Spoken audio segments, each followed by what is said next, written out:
görüntü sosial şəbəkə platformasında rastımıza çıxaraq diqqətimizi çəkdi. Aydın məsələdir ki, hər bir insana xoş təəssürat bəxş etmədiyi kimi bizlərə də xoş təəssürat bəxş etmədi. Bildiyimiz qədəri bu çəkilmiş görüntü Tovuz Qovlar şəhərində 2 saylı bağçada çəkilərək bağçanın məhsul işçisi tərəfindən az yaşlı körpə Fidan balanın yatdığı yerdə, yəni ki qəfildən insanlığa və qadınlığa yaraşmayan hərəkətlər edibdir.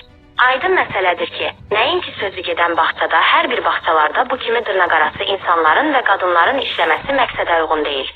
Ona görə də aidiyyatı üzrə dövlət qurumu bu görüntüdəki vəziyyəti araşdırıb, həmin bağçanın işçisini işindən azad edib qanuna müvafiq tədbir görülüb ictimaiyyətə bəyan edilməlidir. Bizlər də öz növbəmizdə bu kimi bağçada işləyən qadına ar olsun deyirik ki, nə qadınlığından xəbəri var, nə də ki insanlıqdan. O, insana eşq olsun deyirik ki, çalışdığı işində şərəflə çalışır. Kanala abunə olun ki, hər bir yayımlardan xəbərdar olasınız Scratch TV.